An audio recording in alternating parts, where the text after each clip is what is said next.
hari ini ada serangan dari Israel ke Iran. Betul. Dan ini langsung imbasnya ke pasar keuangan di seluruh dunia. Saya ingin tanya kepada Anda gitu ya, apakah ini reaksi jangka pendek atau ada resiko sistemik yang perlu diwaspadai di pasar keuangan dunia atau mungkin juga di Indonesia dengan adanya eskalasi ini?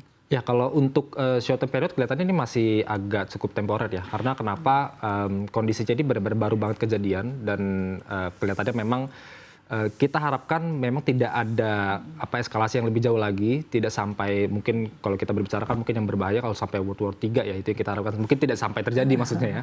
Jadi kita harapkan memang saya juga deg-degan gitu. Iya, kalau sampai seperti itu terjadi itu risk aset akan outflow-nya besar-besaran. Jadi bukan hanya di saham Indonesia saja, bukan di IHSG, tapi kita bicara di Asia nanti sampai ke Europe dan lain sebagainya, bahkan kayak crypto aset juga akan mengalami outflow besar-besaran. Jadi kita harapkan memang tidak terjadi World War 3 dan kalau kita perhatikan kelihatannya masih cukup temporer.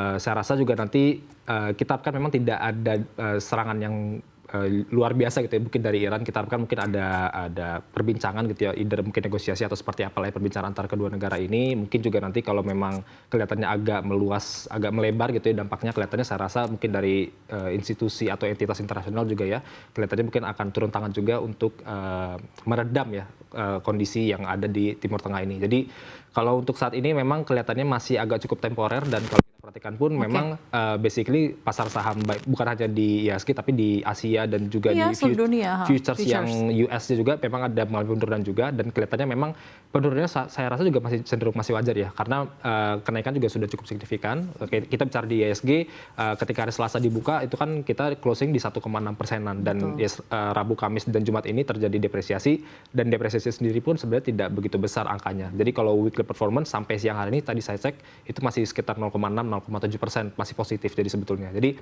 ketika ada koreksi hari ini kelihatannya juga masih relatif wajar ya. Jadi saya rasa ini masih cenderung temporer untuk sentimennya. Jadi Anda melihat koreksi yang hari ini cukup moderat ya dan temporer ya. Bukan berupa panic selling atau akankah ada faktor lain yang akan memperburuk tekanan? Kalau untuk saat ini panic selling kelihatannya belum ada ya. Kita bicara dalam sepanjang pekan ini saja. Kita bicara kemarin saja. Kalau panic selling biasanya drastis lah ya. Yes, betul. Benar drastis. Satu. Kedua, jika kita bicara soal foreign investor juga keluarnya itu bisa triliun rupiah. Sementara sejauh ini kan kita bicara kemarin aja keluarnya itu hanya 282 miliar rupiah. Jadi bahkan kita lihat beberapa waktu lalu itu ada net foreign inflow sekitar 1 triliun. Jadi memang secara umum pekan ini saya rasa masih net foreign inflow ya, kita harapkan masih net foreign inflow dan ya kembali lagi kalau kita bicara panic selling kelihatannya masih belum terjadi dan kita harapkan memang belum terjadi.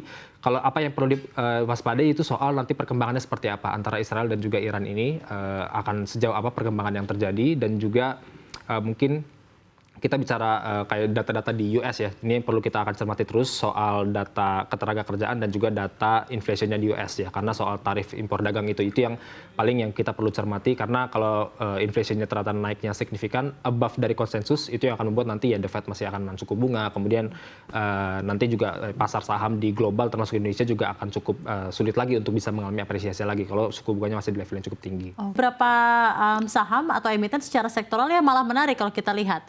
Ada sektor yang menguat beberapa saham. Bagaimana Anda mencermati ini? Di tengah anomali yang ada justru semua lagi sedang melemah, tapi ada beberapa sektor atau emiten yang justru mengalami penguatan. Ya kalau kita bicara sektoral di sini per jam 12.52 siang ini dari 11 sektor itu 10 ditutup zona merah untuk saat ini ya sampai break sesi 1 ini dan hanya sektor basic industrial yang dia mengalami kenaikan. Di sektor itu sebenarnya simply karena ketika terjadi uncertainty ini theoretical ekonomi yang pada basicnya pada dasarnya adalah biasanya di safe haven asset. Jadi memang saham-saham yang berkaitan atau emiten-emiten bergerak di bidang emas itu mengalami kenaikan karena emasnya juga kan di sekitar $3.400 per troy ounce naik cukup signifikan pada hari ini dan sehingga saham-saham kayak contoh di sini ada Antam, kemudian juga ada PSAB dan lain sebagainya juga mengalami kenaikan. Jadi itu yang membuat akhirnya kalau kita total secara umum memang akhirnya saham di sektor basic industrial mengalami kenaikan. Tapi juga sebetulnya kalau kita lihat bukan hanya di yang sektor basic industrial, tapi juga memang saham yang berhubungan dengan oil ya. Jadi karena oil price sendiri itu naiknya lebih dari 7%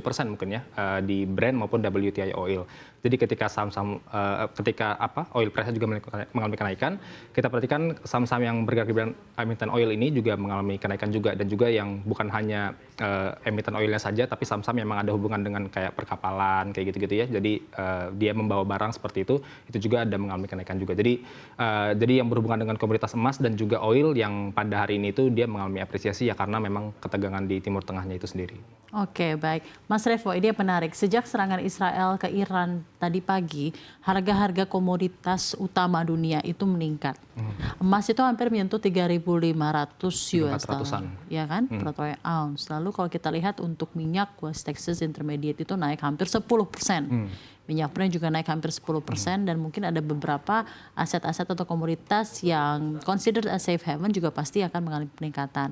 Nah, saya ingin tanya, dengan harga real mereka yang naik ini, apakah ini juga akan tercerminkan ke lonjakan emiten saham-saham di sektor energi, tambang, dan yang berkaitan dengan komoditas-komoditas tersebut?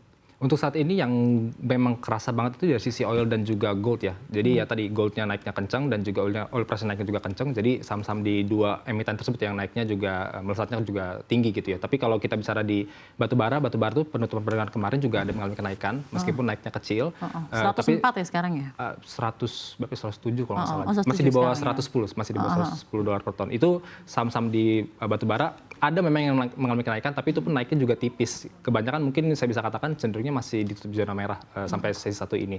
Dan yang lainnya tambah-tambah lainnya juga belum ada pergerakan yang signifikan juga, bahkan cenderung berada di zona merah sampai sesi 1 ini. Jadi kelihatannya masih ya berkutat di bidang gold dan oil ini ya sih yang perform ya so far.